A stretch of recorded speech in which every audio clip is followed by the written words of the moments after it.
प्रिय विद्यार्थियों, जैसा कि आपको हाइगेन का द्वितीय तरंगिकाओं का सिद्धांत बताया गया था, उसी पर आधारित टॉपिक हाइगेन के तरंग सिद्धांत से अपवर्तन की व्याख्या।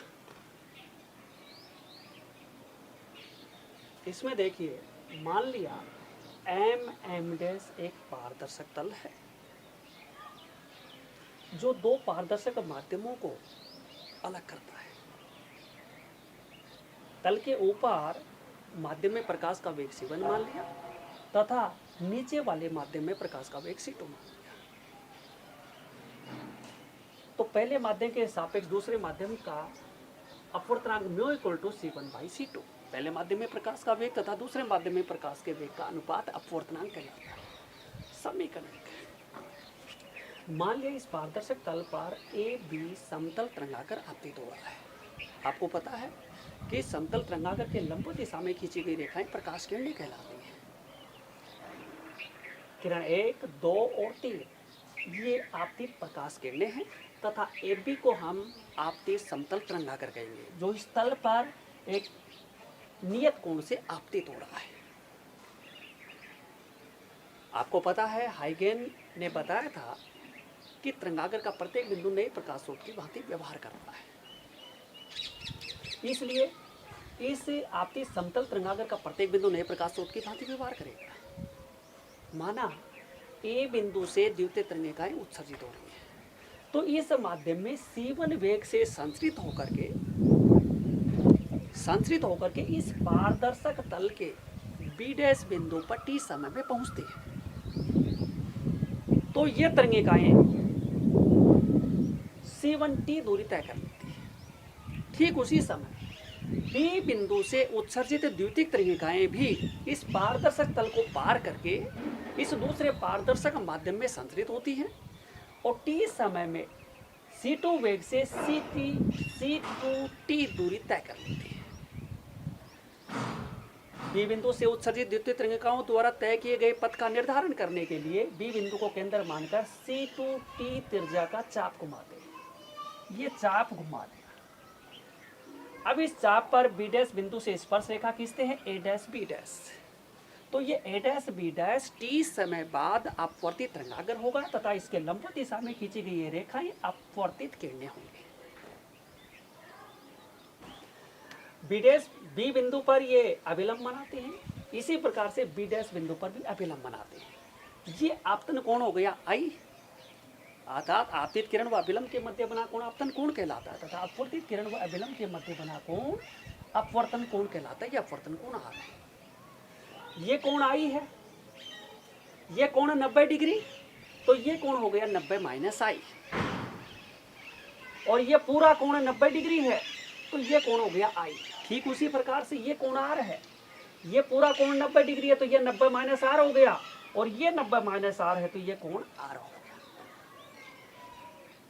अब चित्रानुसार देखिए, त्रिभुज ए बी बी डैश से ए बी बी डैश ये कोण I है, इसके सामने की भुजा ये न्यून कोण है, इसके सामने की भुजा लंब और समकोण के सामने की भुजा काट। तो साइन I बराबर c1t बटे बी बी डैश समीकरण 2। इसी प्रकार त्रिभुज ए डैश बी डैश बी से देखिए, ए डैश बी डैश बी से न्यून कोण के सामने भुजा लंब और समकोण के सामने भुजा काट। साइन R बराबर c2t बटे बी बी डैश समीकरण 3 आ गया। अब समीकरण 2 में समीकरण 3 का भाग देते हैं। ये भाग दे दिया, चौथा पद ये ऊपर चला गया, बी बी डैश ये कैंसिल हो गया, c1t बटे c2t t से t कैंसिल हो गया, या साइन I बटे साइन R बराबर c1 बटे c2 बराबर म्यू समीकरण 1 से। तो इससे ये स्नेल का नियम है, स्नेल का नियम, इससे अपवर्तन के द्वितीय नियम का सत्यापन होता है।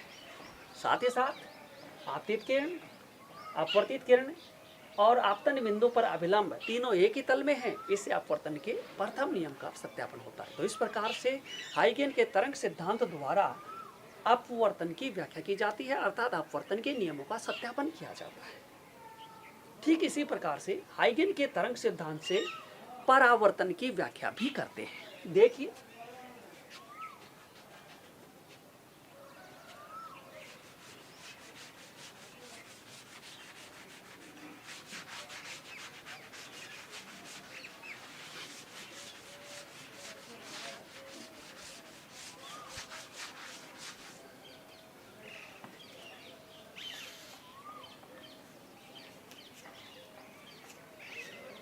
हाइगेन के तरंग सिद्धांत से परावर्तन की व्याख्या।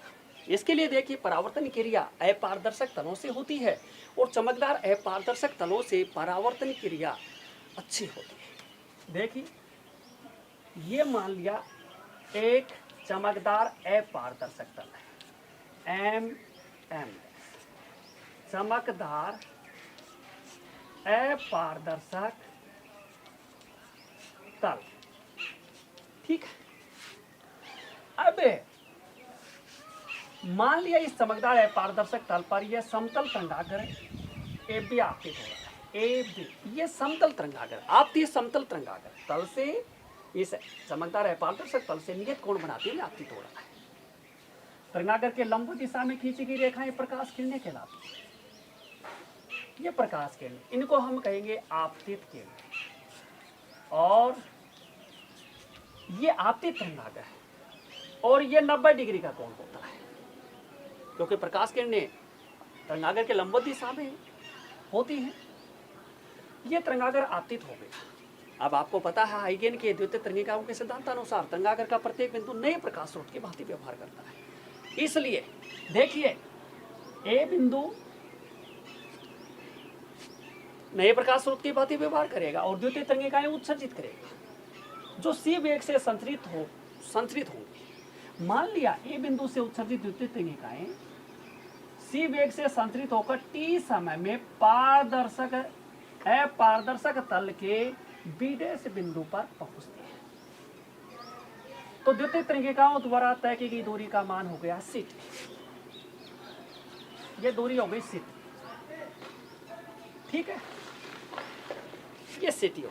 ठीक उसी समय बी बिंदु से भी द्वितीय तरंगिकाएं उत्सर्जित होंगी और वे परावर्तित होकर टी समय में सी वेग से सी टी दूरी तय कर लेंगे, जो इसको केंद्र मानेंगे और सी टी त्रिज्या का चाप को मानते हैं, ताकि परावर्तित किरणों के पथ का निर्धारण हो सके। ये सी टू टी त्रिज्या का चाप बनाया तथा इस चाप पर बी डैश बिंदु से इस स्पर्श रेखा खींचते हैं ए डैश बी डैश, और ये दूरी हो गई सी टी, ठीक है। और ये ए डैश बी डैश टी समय बाद परावर्तित तरंगाग्र होगा और इसके लंब दिशा में खींची गई रेखाएं टी समय बाद परावर्तित किरणें होंगी। ये किरण 1 2 3, तो ये किरण हो गई 1 डैश 2 डैश और 3 डैश, और ये परावर्तित तरंगाग्र और ये किरणें बनी हैं परावर्तित किरण। परावर्तित आपतित किरण है, इस बिंदु पर अभिलंब बनाते हैं, ये कोण हो गया आई, आपतन कोण आई, ठीक है। ये परावर्तित किरण है, इस पर भी अभिलंब बनाते हैं, ये अभिलंब बना दिया, ये कोण हो गया आर। देखिए आप, ये कोण कितना होगा, ये कोण आई, ये कोण 90 माइनस आई, क्योंकि पूरा कोण 90 डिग्री है। ये कोण भी 90 डिग्री, ये 90 माइनस आई है, तो ये कोण कितना हो गया आई, ठीक है। ठीक इसी प्रकार से ये पूरा कोण 90 डिग्री है, ये कोण आर है, तो ये हो गया 90 माइनस आर, और ये पूरा कोण 90 डिग्री, ये 90 माइनस आर है, तो ये कोण हो गया आर।